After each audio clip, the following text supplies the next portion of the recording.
Armando Broja could be going out on loan, Conor Gallagher set to stay, and Trevor Chalobah to see out the season at Stamford Bridge. Hello there guys, Daniel Childs back here again. It's deadline day, but it's a very quiet deadline day on the Chelsea front, and as a content creator, selfishly, that's probably a good thing, and I actually think from a Chelsea perspective, long term and for this season, that's also a good thing that Chelsea aren't doing something dumb. I mean, they still have hours to do something, so you can never quite trust Chelsea. But given the stories we're going to touch on in today's show, I feel like this is kind of going to be it. And I think the narrative around this window might be a frustration from some quarters that we haven't done business. But then also, if your analysis of Chelsea's business is very critical and you don't really trust the people in charge to make good decisions, actually waiting around and not doing anything and keeping your powder dry maybe is a better alternative. Before we do get into that, if you haven't seen my rational perspective on the Liverpool debacle last night, I did post a review this morning. I absolutely despise 8:15 kickoffs. I hope they don't come back again anytime soon, but it seems like they're here to stay. So that's why my review on YouTube took a little bit longer to go up, and I uploaded it this morning. So please go and check it out if you haven't already. But a couple of stories to touch on. So I feel let's start with the one that could go either way. There's an Andre Santos one in here as well, but Armando Broja, this is the one that kind of is up in the air, that very much could go either way.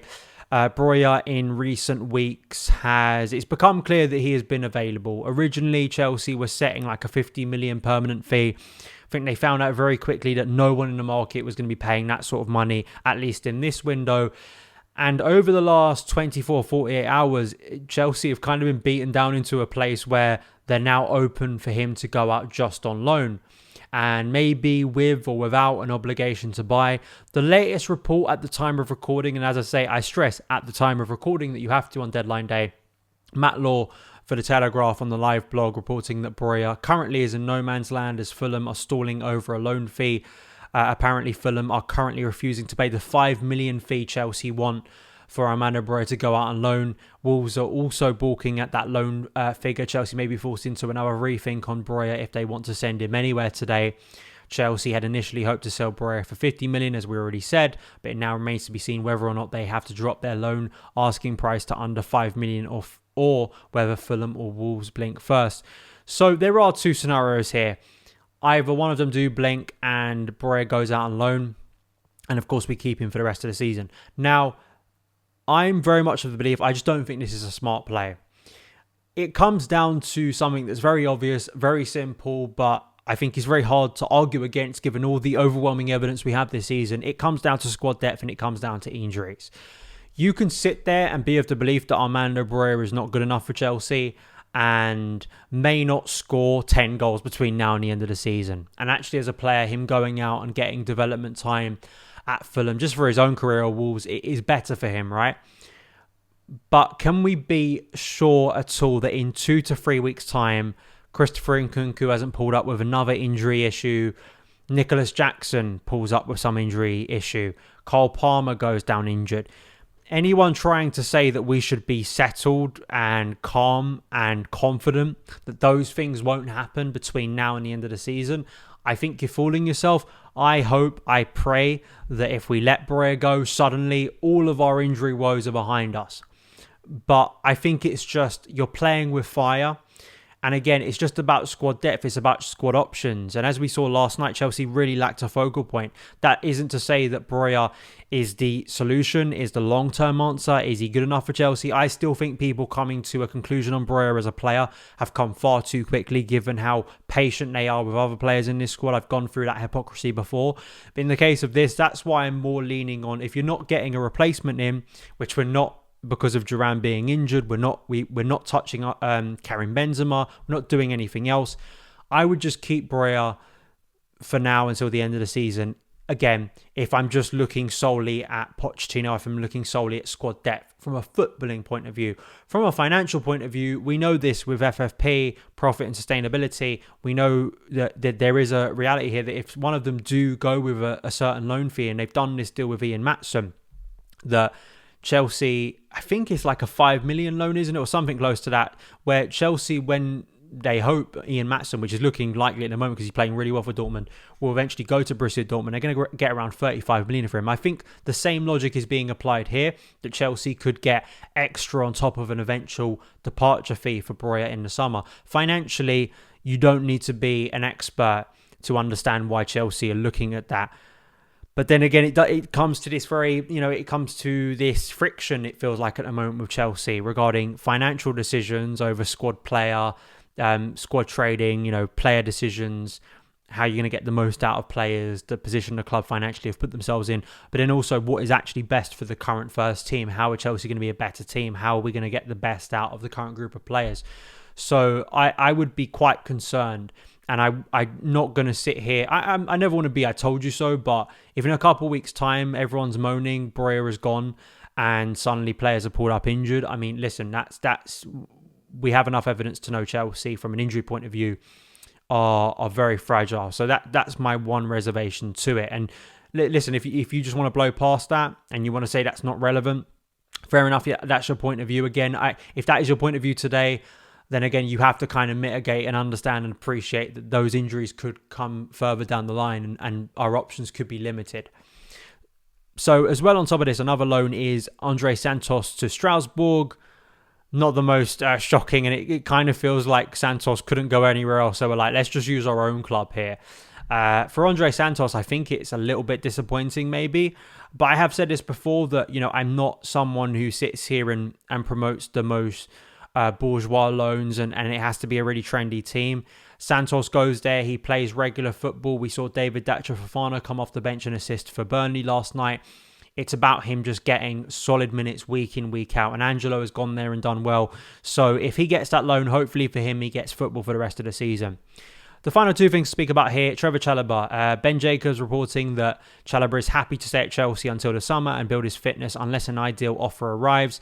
He has had loan interest from Forest, West Ham, Madrid, Atletico Madrid that is this month, but nothing has materialised.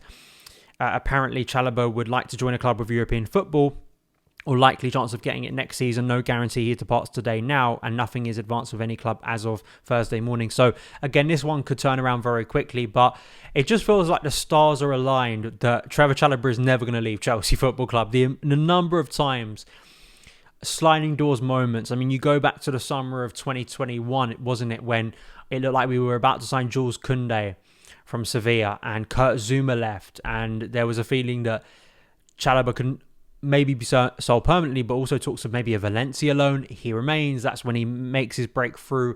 The following summer, again, Chelsea going in for Jules Koundé, trying to make that deal happen. It doesn't materialise. Other centre-backs Chelsea going in for, and eventually Trevor Chalobah remains as well, because he's also been phased out by Tuchel at that point. And again, here, it felt just an inevitability that he'd be making a move away, and that hasn't happened this window. Part of that, of course, has to do with his injury situation, but now he has returned. I mean, I'm going to say this, and this is not a prediction that he remains a Chelsea player beyond this season, but given that he remains and now he's coming back fit, if he gets an opportunity, I have a lot of confidence that Trev will quickly reassert himself in the Chelsea starting 11. And then I think it becomes a very interesting conversation, which, I think for Chelsea, it is one that I'd like to see had regarding Chalobah's future. But in that sense, maybe he's just looking at the situation. I haven't had the best of times with injury that has maybe hurt my ability to go out on loan.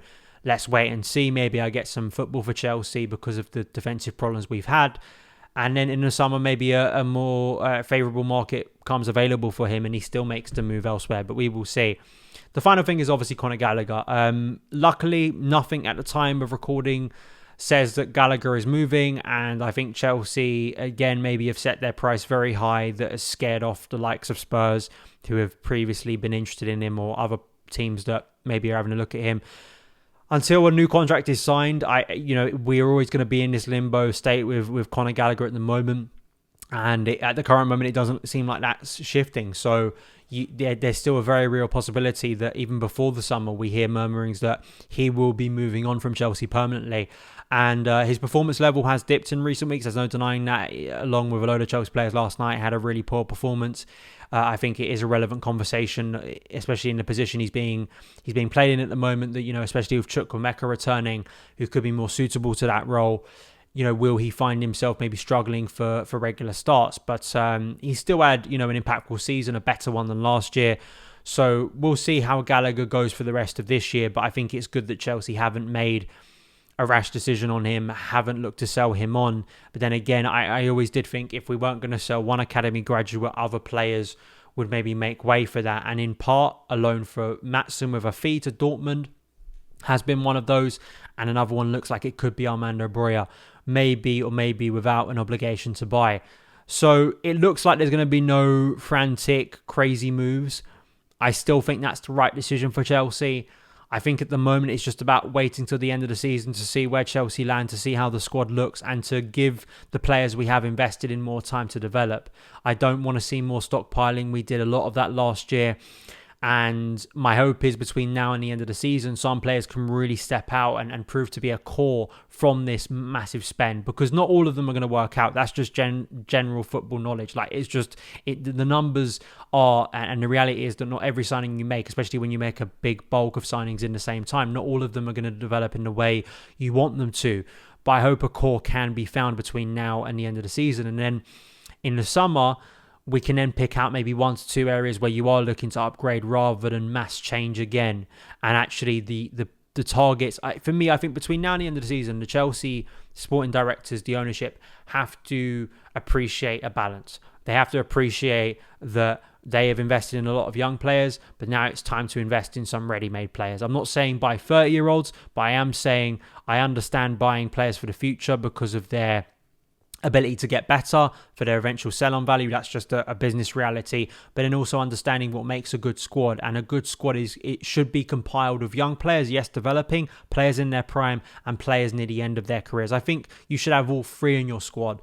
That's the nice marriage. And unfortunately, Chelsea are too lopsided in one way. And I think, unfortunately, a lot of the frailties we're seeing at the moment on the pitch are because it's just too inexperienced. So can and will Chelsea be able, or have the willingness or the principle behind their transfer strategy to change that? You can let me know in the comments below. Thank you so much for taking the time to watch this show. If you're a Chelsea fan and you want more carefree content, please do hit that subscribe button. Really helps the channel out, as well as the like button and sharing it around with friends so more people can get involved in the community. And you can follow Son of Chelsea across socials at SonOfChelsea on TikTok, on Instagram, and on X. Thank you.